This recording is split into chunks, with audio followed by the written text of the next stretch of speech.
उत्तर प्रदेश में विधानसभा का चुनावी रण तैयार हो चुका है। सभी पार्टियां अपनी अपनी तैयारियों में जुट गई हैं। प्रत्याशी जो है क्षेत्र में जाने लगे हैं। चुनाव का प्रचार प्रसार चल रहा है। हमारे साथ इस वक्त मौजूद हैं बागपत से गठबंधन प्रत्याशी नवाब अहमद हमीद साहब। हम इनसे बातचीत करेंगे और जानेंगे कि इनका क्या मुद्दा है, क्या एजेंडा लेके ये चुनाव में उतरे हैं और किस तरह का आपका प्रचार प्रसार चल रहा है। सबसे पहले सर आपका स्वागत है। Thank you sir. क्या एजेंडा लेके उतरे हैं, क्या मुद्दा है आपका चुनाव में? देखिए, मुद्दे तो वो हैं जो राष्ट्रीय लोकदल और समाजवादी पार्टी ने अपने मैनिफेस्टो में निकाले हैं, जिसका बेसिक अगर मेन मुद्दे उठाएं तो जो किसानों के साथ ज्यादती हो रही है उनके खिलाफ, जो ये ने बिजली बढ़ाए हैं, खाद पे कीमतें बढ़ा दी, किसान के लिए परेशानियां हैं, उस पे है, महंगाई पे है, आम आदमी महंगाई से परेशान है, चिकित्सा की प्रॉब्लम है, सड़कें ठीक नहीं है।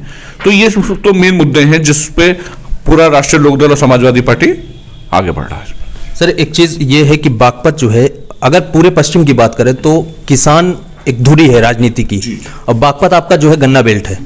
गन्ने को लेके किसान बहुत ज्यादा परेशान है। आप अगर चुन के आते हैं, जनता आपको आशीर्वाद देती है, तो क्या आपने सोच रखा है किसानों के लिए? देखिए, दो मुद्दे हैं। सबसे पहले तो जो ये किसानों का गन्ने का पेमेंट नहीं हो रहा, ये बहुत बड़ा मुद्दा है।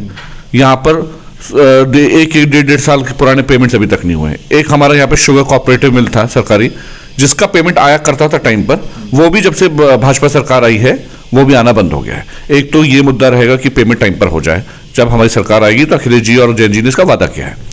फिर दूसरा ये है कि हमारा जो यहाँ पे शुगर मिल है उसका दूरीकरण होना है, उसकी कैपेसिटी बढ़ानी है। बहुत सालों से उसके बारे में बात हो रही है, लेकिन आज तक इसमें कुछ किया नहीं। तो और यहाँ पे कम से कम 5 से 6 लाख फैमिलीज हैं जो सिर्फ इस शुगर मिल पे डिपेंड करती हैं। तो एक ये बहुत बड़ा कदम होना चाहिए कि इसका दूरीकरण करा जाए और इसकी कैपेसिटी बढ़ा के सो किसानों को फायदा हो जाए ना। बहुत नहीं तो बहुत दूर दूर जाना पड़ता है और या कूलों पे देना पड़ता है बहुत सस्ते दामों पे गन्ने को, तो उनको नुकसान होता है उसमें। आपकी पार्टी ने जो घोषणा पत्र है वो आज से करीब 3-4 महीने पहले उसकी वो उन्होंने लॉन्च कर दिया था। किस तरह से अभी आप जनता में जा रहे हैं? लोग उसको, उन मुद्दों को याद रखे हैं या भूल गए? आप लोग उनको याद दिला रहे हैं? नहीं, बहुत कुछ तो नहीं याद है। और मैं कहूँगा किसान से लेकर जो मुद्दे हैं इस मैनिफेस्टो में है, पेंशन को लेकर है, बिजली के दरों को लेकर है, इस पे से तो बहुत उत्साह है पब्लिक के अंदर। बिकॉज इससे इनको जो महंगाई की वजह से इनका नुकसान हो रहा है, तो इन्हें लगता है कोई तो सरकार आ रही है जो हमारे लिए कोई बचत की बात कर रही हो। और युवाओं में जो ये बात हुई थी कि हर ब्लॉक पे एक स्टेडियम बनेगा, खेलकूद के लिए कुछ सुविधाएं दी जाएंगी, युवाओं में इसका बहुत बड़ा वो है, क्योंकि टैलेंट है हमारे पास, लेकिन उसे कोई समझने वाला नहीं था। कोई सरकार आज तक आई नहीं है जिसने बात करी हो कि हाँ, हम खिलाड़ियों को प्रोत्साहित करेंगे। और हरियाणा जैसे छोटे स्टेट में इतना कुछ है खिलाड़ियों के लिए, तो हम उत्तर प्रदेश, हमारा 25 करोड़ की आबादी है, हमारे अंदर तो बहुत टैलेंट होगा, तो इससे बहुत उत्साह है।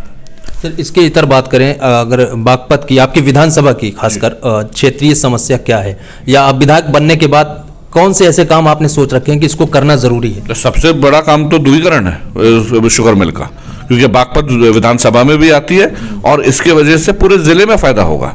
ये खाली विधानसभा बागपत के लिए नहीं है, बड़ौत हो, छपरौली हो, या कहीं की भी हो, किसान खाली जो गन्ना देते हैं उनका भी फायदा नहीं है, जो उससे जुड़े हुए और एम्प्लॉयमेंट है, जो रोजगार मिलता है शुगर मिल के अंदर, उसका फायदा। ये तो सबसे बड़ा मुद्दा है मेरा। अगर मैं मुझे चुना जाता है तो इसके लिए तो सबसे पहली लड़ाई है। अच्छा, जिस तरह से भाजपा राजनीति कर रही है ध्रुवीकरण की, तो आप क्षेत्र में लगातार हैं, आपको क्या लगता है कि इस बार उसमें से ये सफल हो पाएंगे या जनता कुछ परिवर्तन मांग रही है? नहीं, जनता तो पूरा परिवर्तन मांग रही है। भाजपा तो ये कोशिश कर रही है, जब से भाजपा आई है हिंदुस्तान में तब से ये हमेशा कोशिश करती आई है, लेकिन अब जनता परिवर्तन चाहती है, क्योंकि धर्म के नाम पे आप कब तक लड़ सकते हो? अल्टीमेटली तो आपको अपने घर चलाना है, अपने घर को खिलाना पिलाना है, अपनी रोजगार चलाना है, और उन मुद्दों पर तो सरकार ने कुछ किया ही नहीं है। तो आदमी और जनता तो अब सीधे सीधे तैयार है कि भाई हमें तो ऐसी सरकार चाहिए जो हमारे बारे में सोचती हो, हमें बांटने के बारे में नहीं सोचती। आखिर में आप हमारे माध्यम से कोई अपने क्षेत्रवासियों को संदेश देना चाहते हैं? जी, देखिए, मैं ये चाहता हूं कि आप ऐसी सरकार चुने जो गरीबों की, किसानों की, मजदूरों की बातें करती हो, जो छोटे व्यापारियों की बातें करती हो। ये बड़े इंडस्ट्रियलिस्ट के बारे में तो बीजेपी ने बात करी, वो तो हमें बेच खा गए। अब आप ऐसी चुनिए जो आपके हक के लिए खड़ते हो। और राष्ट्रीय लोकदल समाजवादी पार्टी के दोनों नेता जो हैं वो युवा हैं, देश के लिए भला सोचते हैं और किसानों के हित में बात करते हैं। मेरे हिसाब से तो आपको गठबंधन के अलावा कहीं और जाना ही नहीं चाहिए।